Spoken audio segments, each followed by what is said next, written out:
Ele sempre vinha, por incrível que pareça, lá no meu pronto-socorro e eu que tinha que fazer a paracentese. Num dos plantões, infelizmente, ele foi indo pro céu mesmo. Saber que a gente, às vezes, não consegue curar tudo.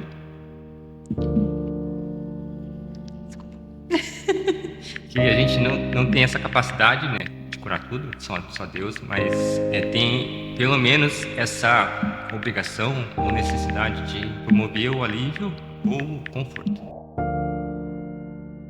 Olá pessoal, tudo bem? Sejam bem-vindos a mais um vídeo do nosso quadro Paixão que te move. Hoje a Santa América abriu o coração para receber uma pessoa que transforma vidas através da área da saúde, Dr. Caio Matsunara. Obrigado, Dr. Caio, por aceitar nosso convite. Eu que agradeço o convite, Cintia. Muito obrigado por me chamar para falar um pouquinho da minha paixão que me move, né? Dr. Caio, a medicina é uma vocação. O que te motivou a escolher a área da saúde e especificamente o que alimenta essa paixão todos os dias? Eu acredito que realmente a medicina é uma vocação, apesar que desde que eu me formei, faz mais ou menos 11 anos, né? Então, lembrar do motivo de por que eu escolhi essa área, eu lembro desde a minha infância, eu tinha grande interesse em saber como é que funciona o corpo. E era maravilhoso nas aulas de biologia entender que às vezes cada célula tinha uma função e essa função executava cada papel no organismo. Entender o que me move, eu gosto de lembrar um filme, que chama O Efeito Borboleta, que o personagem ele poderia voltar no tempo e ele voltando no tempo ele tinha ações que ele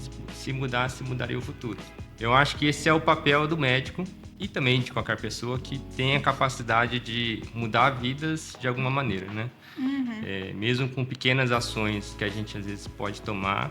Na parte do médico seria as orientações, a própria receita. Na parte das outras pessoas, às vezes um bom dia, conversar com a pessoa, já gera um efeito positivo que a gente não vê. Mas é interessante saber que a gente tem essa capacidade de realmente Na medicina, esse efeito borboleta, você pode mudar totalmente a vida da pessoa. Tanto pro bem quanto pro mal, né? Assim, mas saber que a gente pode ter esse efeito é algo que é incomparável, assim. Eu imagino. Olhando para trás em toda a sua jornada, qual desafio ou experiência você acha que moldou quem você é hoje? Eu acho que não tem um momento específico, talvez um conjunto de sucessões de momentos, né, que a gente pode dizer. Mas o principal é que há um ano atrás, mais ou menos, eu, como paciente mesmo, recebi o diagnóstico que eu estava com colesterol alterado, pré-hipertensão e pré-diabetes. É estranho, né, falar o médico está doente, né? Isso me fez, às vezes, até encarar não somente a parte medicamentosa, que é necessário, porque eu não queria tomar remédio para nenhuma dessas condições, mas buscar medidas alternativas de mudança de estilo de vida que eu poderia tomar para mim, para não ficar doente lá na frente, né? Principalmente que aí eu já estava com 2 filhas. Então, saber que você não está cuidando só por você mesmo é diferente de saber que você está cuidando para estar mais tempo com alguém, né? Então, isso me fez, às vezes, tomar a direção de também, além de orientar, seguir as mesmas orientações que a gente como médico tem que dar. Mas tem alguma história de paciente que marcou pra você? Tinha um paciente que ele sempre, não sei se você sabe, pacientes que têm cirrose, né? Sim. Hepática. Então eles têm um pequeno problema que o fígado não funciona, então acaba acumulando sempre líquido na barriga deles. De vez em quando a gente tinha que ir lá no pronto-socorro, tirar esse líquido para trazer conforto, né? Então para poder respirar, para poder ficar melhor, né? E ele, no caso dessa cirrose dele, não era por bebida alcoólica nem nada, era por um tumor, um câncer, né? Nossa, e todo mundo espera que é sempre bebida alcoólica. Ele era diferente. Ele sempre vinha acompanhado com a mãe. A mãe dele era bem mais velha, assim, tinha uns 70, 76 anos de idade, né? E por mais que pareça, às vezes nenhum médico tinha contado pra ela o diagnóstico do filho. Nem tinha falado aí do risco que ele tinha, né? De evoluir pra complicação, né? E tudo mais. E ele sempre vinha, por incrível que pareça, lá no meu pronto-socorro e eu que tinha que tirar o líquido, fazer a paracentese, né? E num dos plantões, infelizmente, ele foi indo pro céu mesmo durante essa internação que ele teve. E o cuidado que teve da mãe do lado dele, né? E da gente, foi uma passagem tranquila. Saber que a gente, às vezes, não consegue curar tudo.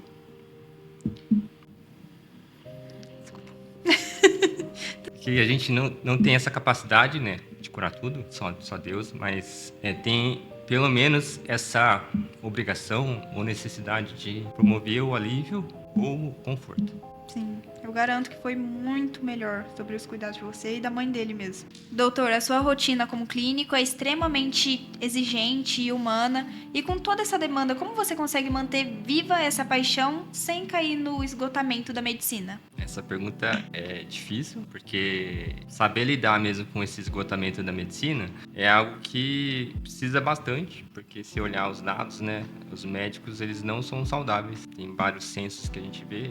Então, o médico morre mais cedo, tem bastante médico que tem depressão, ansiedade, né? Então, às vezes, está tomando até mais remédio que o Que o paciente. próprio paciente. Né? Saber que esse esgotamento acontece, principalmente uma forma que eu uso para lidar, eu tenho uma rotina específica que me permite ser menos estressado. E o que eu recomendo para os pacientes fazer, né? Às vezes eu pergunto aos pacientes, você anda muito estressado, muito ansioso, né? Todo mundo praticamente fala que sim. Eu pergunto, né? Qual a sua válvula de escape? Como que você desestressa? Às vezes o pessoal pensa, às vezes não consegue nem responder, porque às vezes não tem mesmo válvula de escape, né? Às vezes é exercício físico, ou comendo, ou se aliviando, estressando com outra pessoa. Aí eu comento sobre a minha rotina e, através disso, eu tento fazer com que eles entendam que, para ser menos estressado ou não ter tanto estresse, é a maneira como a gente enxerga o problema. Porque o problema todo mundo vai ter. Só que o que muda é a percepção que você tem sobre cada problema. Então, tem uma coisa interessante de um autor de um livro que ele fala até sobre felicidade. Ele foi um dos pessoal que estava naqueles campos de concentração. Então, ele é autor desse livro. Então, mesmo ele vendo toda a desgraça que o pessoal lá passou, né, como que ele lidou com essa situação? Ele encarou a situação de uma maneira diferente todo dia. Então, pequenas ações que ele fazia de ajudar o próximo faziam com que ele conseguisse permanecer vivo. Eu acho que o que me move na medicina é isso mesmo. É saber que eu consigo ajudar o próximo, mesmo às vezes sentindo esgotado. Mas, a sua válvula de escape, né? Minha válvula de escape seria ajudar o próximo. Outras válvulas de escape que eu sempre oriento os pacientes a ter, primeiro é a religião. Acredito que se a gente não tem aí qualquer da religião que a gente tenha, fica difícil a gente mesmo se segurar. Às vezes precisa de uma corda lá em cima para nos ajudar a manter. Exercício físico. O paciente acha que a única forma de aliviar o estresse é o exercício físico. Realmente o exercício físico funciona, só que depende de como você encara o exercício físico. Se você encara como uma obrigação, aquilo não é mais válvula de escape, aquilo se torna outro problema. um outro problema. Exatamente. Então você tem que fazer movimento. Então tentar se exercitar durante o dia. Buscar algum esporte também, né? Às vezes algo diferente que goste. Isso, interessante. Porque se você está estressado, ninguém vai falar do nada para pegar e fazer polichinelo. Outra coisa que eu recomendo que eu faço também, é escrever um diário. Tipo, se você anda muito estressado, você escreve no papel tudo que você está sentindo, tudo que você está pensando. Isso já traz uma carga emocional lá e você consegue desestressar. Como se eu colocasse pra fora, né? Isso. Às vezes o paciente vem com 1000 questões, né? 1000 problemas. Aí só conversar, só ali deixar ele desabafar, vem no retorno, sumiu tudo. E eu não fiz nada de medicamento. Só o fato dele desabafar, às vezes já funciona. Então essas mesmas coisas também vão funcionar. Ouvir música clássica, quem já passou às vezes consulta comigo sabe que eu coloco música clássica durante as consultas, mas aquilo me ajuda bastante a desestressar. E principalmente se eu não transferir, às vezes, uma irritação, alguma inquietude que eu tenho para outro paciente, porque o outro paciente não tem nada a ver com o que o outro paciente às vezes me passou, né? E contato com a família seria a base para me ajudar. Então, às vezes o paciente não tem essas válvulas de escape. Então, às vezes ele precisa de algum auxílio medicamentoso, psicológico. Eu sempre recomendo os pacientes tentarem procurar válvula de escape, não somente na semana, mas todo dia procurar alguma coisa para desestressar. Senão a tendência mesmo médico, é estourar e o esgotamento vem. Dr. Caio, nós estamos no Outubro Rosa e, como clínico geral, qual a sua principal mensagem para as mulheres e qual é a importância do diagnóstico precoce da mamografia que o senhor gostaria de reforçar? Bom, a mensagem que eu tenho para as mulheres, antes de a gente ter o diagnóstico, como as pacientes que têm o diagnóstico, tem certas medidas que a gente pode fazer, então ao nosso controle, que podem tanto diminuir a chance de você desenvolver câncer, como melhorar até a resposta ao tratamento em quem já está com a doença estabelecida. Até uma das coisas que eu fui estudar é por que está aumentando tanto a incidência de câncer em geral. E câncer de mama é um deles, em gente cada vez mais jovem. Uma das coisas que está relacionada é um efeito que a gente chama de resistência à insulina, está ligado aí à obesidade. Então, pacientes que têm um aumento do peso, até em termos estatísticos, acima de 5 a mais do IMC, né, que a gente divide o peso sobre a altura, vai estar entre de 20 a 25. Você tem de 25 a 30, aumenta o risco de ter lesão. E isso aumenta em 12%. Por exemplo, se você está fora do seu MC 5 a mais, aumenta a chance de você ter câncer. Isso está atrelado basicamente ao efeito de que hábitos de vida levam a gente ter várias doenças, e uma delas é até o aumento da questão do câncer. Nossa, eu não sabia que tinha alguma relação, sabia? Tem. Uma das mutações que podem ocorrer no câncer, né, é que pacientes que tenham obesidade aumenta a proporção de hormônios femininos, então isso ajuda a desenvolver mais. Outra coisa que pode acontecer é nas mutações que ocorrem nas células do câncer, uma das mutações é ele apresentar mais receptores de insulina. Sendo não tão técnico, né, a insulina ajuda a captar mais energia. Então, se essa célula ela tem mais na superfície esses receptores, então elas têm a possibilidade de crescer mais rápido que as outras. Então, isso diferencia e isso aumenta a incidência de câncer. Tanto que a obesidade está atrelado a 13 tipos de cânceres também. Então, o foco basicamente é tentar voltar a estilos de vida mais saudáveis, comprovadamente que reduz risco, né? Exercício físico, pelo mesmo efeito de diminuição de peso e melhora da resistência à insulina, perder peso, mas de forma saudável, né? Às vezes não a todo custo, às vezes o pessoal faz uma dieta meio doidas aí, perde músculo e não perde nada de gordura.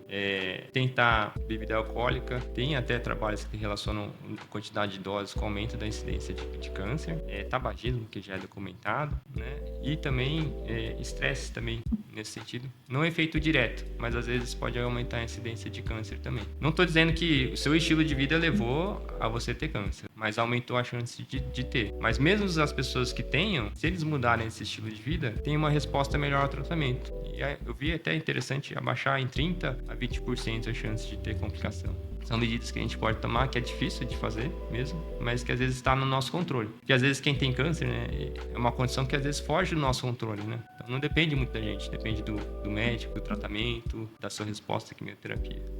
Inclusive, homens também podem ter câncer de mama. Pode. Então se previnam. Tem que prevenir. O importante é a prevenção, fazer exames de acordo com a recomendação do ginecologista. Tem casos na família, tem que começar antes, né? Também com ultrassom, ou fazer a mamografia. Sempre o autoexame é importante também realizar, apesar do que toque, ele, né? Isso, do toque, apesar que ele detecta alterações um pouco mais grosseiras, mas gera esse alerta de você estar sempre vigilante sobre o corpo. E mulher é mais vigilante do que homem. Homem, quando vê, tá tudo doente. Me diz, como é pra você saber que você pode transformar vidas? A Larissa é nossa gestora, trabalha na direção da imobiliária, e disse que o processo de emagrecimento dela só foi possível por sua causa. Primeiro, um abraço pra Larissa. É recompensador saber que a gente tem essa possibilidade de ajudar as pessoas. Mas eu tento não assumir todo o crédito. Principalmente nessa questão de emagrecimento, de mudança de estilo de vida.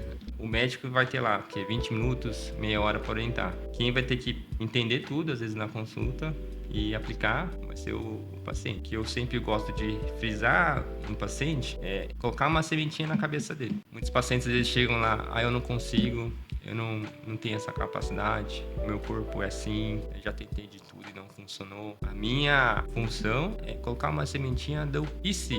Eu consigo, eu posso. Se eu consigo colocar isso na cabeça do paciente, se ele tem essa capacidade de sim ter o controle sobre a própria vida, das ações que ele tem, para mim já é meio caminho andado. Mais que às vezes ele volta às vezes o paciente é muito disso, né? Eu não vou no médico porque eu não emagreci nada. O médico vai me dar bronca, né? Eu gosto que os pacientes venham. Tem que vir no retorno, sim. O paciente chega lá, cabisbaixo, falando, não perdi peso, tá tudo ruim. Eu não dou bronca. Eu entendo que é difícil mudar hábitos de vida. Se a gente dá bronca, a gente pode fazer duas coisas, né? Ou o paciente mudar realmente, mas ele vai mudar por pouco tempo, só porque o médico disse. Só porque ele levou uma bronca. Só porque ele levou uma bronca.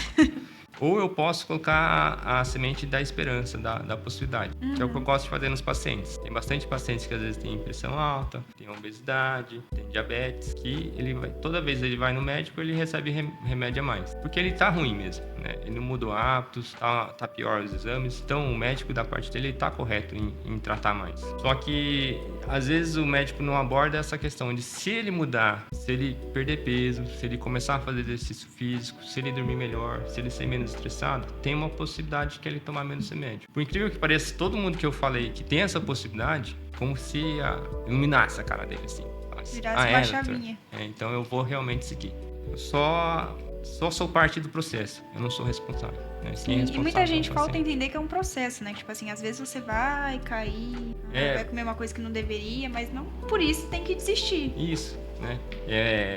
A pessoa não chegou nessa trajetória com 40 anos de idade doente em um ano.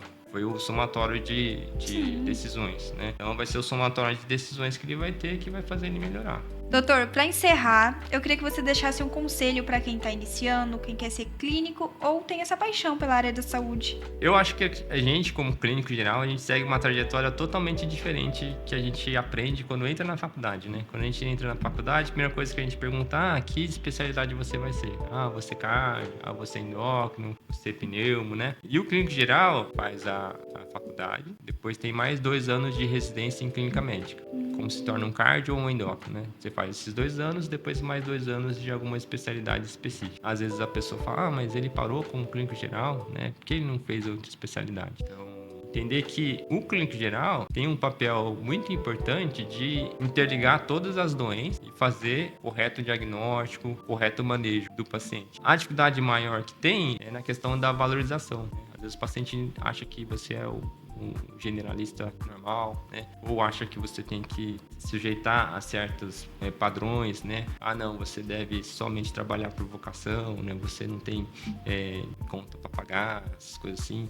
A medicina, sim, é uma paixão, né? Mas exige muito do médico. Entender que, como clínico geral, você tem um amplo leque de capacitações que vão te permitir se comunicar melhor com cada profissional. Se você não se diferenciar, né, no quesito de qualidade do atendimento, no olhar realmente do paciente como um todo, né, você vai ser considerado somente como mais um. Acho que qualquer área profissional, né, você tem que tentar mesmo dar o melhor. Não para você, mas para quem que você está servindo. Até aproveitando o espaço, eu vou explicar o que eu explico para os pacientes para como eles conseguem emagrecer de uma forma saudável. Até lá no Secov Med, onde eu trabalho, a gente consegue fazer uma avaliação, que a gente chama de avaliação de bioimpedância, consegue calcular a quantidade de massa corporal que tem em relação à quantidade de gordura, quantidade de músculo e a idade do corpo, ele pesando nessa balança. O que às vezes a gente encontra é que às vezes o paciente está com algumas alterações nesse sentido de que tem menor massa muscular e muita gordura, e essa gordura que está gerando a doença nele lá na frente, né? Então, pressão alta, colesterol, diabetes. Aí eu sempre oriento os pacientes que tem que tomar daqui diante 2 medidas. A primeira medida é aumento da massa muscular. Para aumentar a massa muscular, aí infelizmente é exercício físico. E de preferência exercício físico de resistência para aumentar a massa muscular, aliado ao exercício aeróbico. Não precisa ser todo dia, mais interessante umas 3 vezes na semana. E sempre quando for trabalhar próximo da falha ou na falha do exercício físico. Para explicar sobre a falha,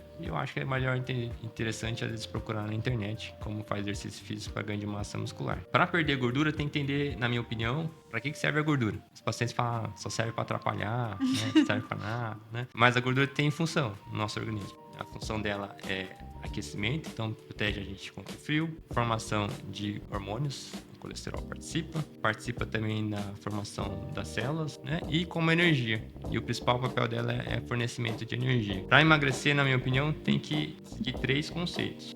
Dieta low carb, jejum intermitente ou dieta cetogênica. Mas todos eles têm que fazer o que a gente chama de restrição calórica, comer menos calorias que o corpo necessita. Por que eu sou rígido nesse sentido de apresentar essas 3 opiniões? Porque nosso corpo ele utiliza 2 fontes de energia, o açúcar e a gordura. Só que para a gente começar a utilizar a gordura, a gente tem que ter níveis de insulina baixos. A insulina precisa abaixar para permitir que ocorra a lipólise, que é a quebra da gordura. E essas 3 opções permitem que o paciente tenha insulina baixa. Dados estatísticos demonstram que funciona. A low carb, a cetogênica funciona, o jejum intermitente funciona. Qual você acha que é mais eficaz? A dificuldade maior que estão encontrados nos estudos é em relação à adesão, nos 3. Eu acho que é mais difícil a adesão nas dietas, porque o paciente tem que mudar completamente e entender o que é carboidrato, quanto de carboidrato tem que contar, tem que pesar, senão às vezes não tem resultado. Por isso eu costumo orientar os pacientes a tentarem um jejum intermitente. É polêmico esse tema, entendo porque tem bastante trabalho dizendo que é bom, tem trabalho dizendo que não é neutro, mas como é que funciona? Tá com esse nome bonitinho, mas eu explico que é como voltar aos tempos dos nossos bisavós que moravam na roça. Os mais velhinhos que vêm em consulta, todo mundo confirma, né, pra mim. Então não tinha café da manhã, o pessoal comia direto no almoço, umas 10h30, 11 horas. Café da tarde tanto faz, não vai influenciar no jejum, mas jantar sempre era cedo. Jantava lá pelo menos umas 5 horas, 6 horas da tarde. Ficava sem se alimentar até o outro horário, lá às 10h30, 11 horas. Como tem uma grande distância entre uma refeição e outra, o corpo ele começa a diminuir a insulina e procurar outra fonte de energia, que é a gordura. E se você está na internet, quanto tempo dura o açúcar no fígado? Que o nosso corpo guarda açúcar no músculo e no fígado. Tá lá, de 12 a 24 horas. Ou seja, se você ficar às vezes um dia inteiro sem se alimentar, você ainda tem açúcar permitido no fígado. Mas de maneira geral, a partir de 12 a 14 horas começa a ocorrer essa lipólise, que é a quebra da gordura. O ideal seria praticar o esquema 16/8. Não vou me alongar, mas só pela internet. Jejum intermitente 16/8. E não precisa ser todo dia. Às vezes vem uns pacientes para mim, doutor, eu tô fazendo o que você pediu. Vai falar, tá fazendo quanto tempo? Vendo todo dia. Eu seria uma dessas. Eu falei, não é desse jeito, não. Não é uma corrida que você tem que fazer mudança de estilo de vida. É uma maratona. Como que o maratonista ganha a corrida? Atirando, fazendo o máximo no começo? Não. É por consistência. Então, a mesma coisa que eu recomendo. O paciente escolher hábitos que ele vai mudar, mas não precisa ser todo dia. Tudo estatísticos demonstram que 3/4 já funciona. Ou seja, 3 dias faz, 4 dias não faz. Como é que funciona o intermitente, né? Então, a gente traça o almoço. A gente joga mais 8 horas. Meio-dia mais 8 daqui a hora. 8 da noite. Então, do meio-dia até as 8 da noite vai ser o que a gente chama de janela da alimentação, que é isso, vai ser o horário que você vai comer. Doutor, eu comia de manhã, o que você faz? Pega o que você come de manhã e joga pra aqui dentro. Doutor, eu comia depois do jantar, o que você faz? Pega o que você comia depois do jantar e joga pra aqui dentro. Tem que fazer o cálculo de quanto que você tá consumindo. O cálculo tem que ser como? Se você tá comendo na janela, mas tá comendo a mais, aquilo vai funcionar ou não vai? Não vai, porque excesso se torna gordura. Então, além de comer na janela, você tem que comer menos calorias. Janta às 8, no outro dia só vai almoçar. Doutor, posso tomar café? Café pode, café não quebra o jejum. Açúcar pode colocar? Não pode, porque quebra o jejum. Leite também não pode, quebra o jejum também. Doutor, mas não sinto nada, quase eu não sinto gosto. O problema não tá nas calorias em si, o problema tá na subida da insulina. Como eu falei, se tem insulina, impede a lipólise. Então, o paciente não tem essa queima da gordura. O que você vai sentir nesse período? Você vai sentir fome. A fome geralmente vai apresentar quando? No horário que você costuma comer. Se você sentir se sentir cheiro de comida, se ver outras pessoas comendo. Quem trabalha, às vezes, em um lugar que tem bastante comida é mais difícil, né? Mas ela tende a ser passageira. Quanto tempo dura a fome? Mais ou menos meia hora. O que ajuda você a não sentir tanto desconforto? Tomar bastante água nesse período. Doutor, mas eu não faço jejum porque eu tenho dor de cabeça. A dor de cabeça não é por falta de energia, a princípio, seria por desidratação. Quando a gente fica sem se alimentar, a insulina cai e permite a gente eliminar muito sódio na urina. Eliminando sódio na urina, a gente acaba desidratando também. Tanto que, se você fizer um teste, de jejum você urina mais. Então, você tem que tomar mais água. Doutor, não faço jejum porque minha pressão cai. A pressão realmente ela cai. Tanto que é uma das estratégias no paciente que é hipertenso, porque a insulina caindo, cai a pressão também. Quem tem hipertensão tem que tomar cuidado, seguir as orientações do médico, mas quem aí não tem hipertensão, mas tem pressão baixa, às vezes pode até tomar água com sal, que vai ajudar. Coisas erradas que as pessoas às vezes fazem, né? No dia faz certinho, no outro dia o que ele faz? Ele acaba comendo mais quantidade.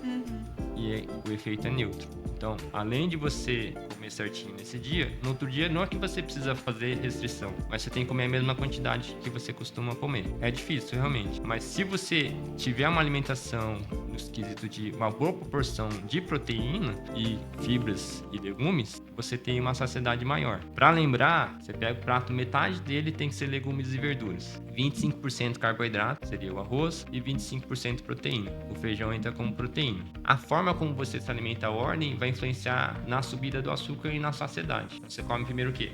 A proteína, depois legumes e verduras e por último o carboidrato. Você vai se sentir mais saciado. Por que você vai se sentir mais saciado? As pessoas estão tomando as injeções para emagrecer, o Ozempic, Mounjaro, né? Então eles são agonistas de GLP-1. GLP-1 é uma molécula que a gente tem naturalmente, sobe toda vez que a gente come proteína. Então, quando a gente come proteína, o cérebro faz, no sangue aumenta GLP-1 e esse GLP-1 atua lá no cérebro, falando pro cérebro fazer o quê? Saciedade. Entrou proteína, não precisa comer muita mais proteína, porque é a proteína que a gente precisa comer. E lá no estômago, tem uma redução no esvaziamento. Ou seja, o estômago fica mais lento para ser esvaziado, porque a proteína precisa de mais tempo de digestão. Então, se você tem esse hábito de comer a proteína primeiro, legumes e verduras, você vai chegar às vezes no carboidrato com tanta fome, ou você tende a comer um pouco menos. Outro conceito que eu oriento os pacientes a usar é o Harashibu, ou seja, coma até 80% satisfeito. Às vezes o paciente está acostumado a sempre se empanturrar, né? Isso causa nele o quê? Achar que a saciedade dele só está quando ele está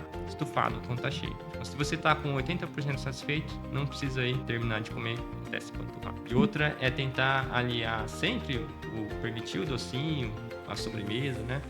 Mas de preferência sempre depois das refeições, porque a subida do açúcar vai ser um pouco menor, então aí você tem menos prejuízo. Diferentemente da low carb e da cetogênica, não é permitido você comer doces. Por isso que eu acho que é mais fácil a adesão a pensar no jejum intermitente do que dessa outra forma. Porque que às vezes não vai funcionar se você faz outro jeito. O que acontece? Então, quando a gente come de 3 em 3 horas, você faz o quê?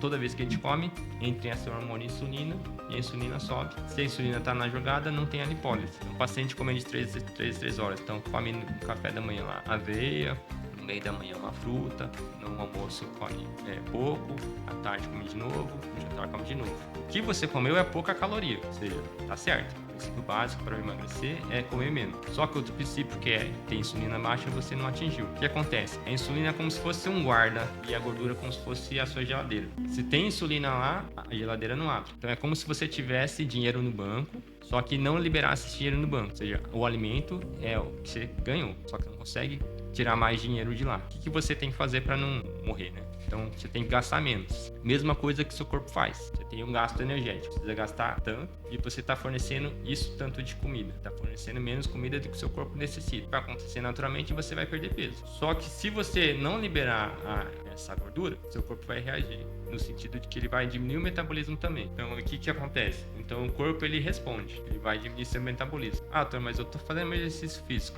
Por que meu metabolismo diminui? Não era para aumentar se eu estou me exercitando mais? Nós só temos capacidades do controle do músculo esquelético. A gente não tem o controle sobre outras funções. Crescimento de pele, crescimento de unhas, crescimento de cabelo, batimento cardíaco. O corpo, ele naturalmente vai diminuir a energia para essas outras funções. É nessa hora que o paciente vai sentir o quê? Vai sentir cansaço, não está muito bem, começa a sentir muito fadigado. Isso ocorre por quê? Porque o metabolismo caiu. O que acontece? Aí o paciente ele desiste e acaba voltando a comer a mesma quantidade. Como o metabolismo está lá embaixo, ele volta a engordar de novo. Então fica nesse efeito sanfona. Efeito sanfona. Por isso que é interessante tentar abordar essas 3 abordagens, ou jejum intermitente, ou low carb, ou dieta cetogênica. Ideal seria procurar um médico e conversar sobre todos esses aspectos aí em relação ao que eu falei. Dr. Caio, foi um bate-papo incrível, muito inspirador, e nós agradecemos por você vir aqui e contar um pouco da sua história e nos mostrar que realmente o nosso bem maior é a nossa saúde. Obrigado, eu que agradeço. E para quem quer mais informações sobre o trabalho do Dr. Caio, as informações estão aqui na tela. E para você que assistiu, se essa história te inspirou, não esqueça de curtir o vídeo e seguir a Santa América para mais vídeos como esses. Tchau, tchau e até a próxima!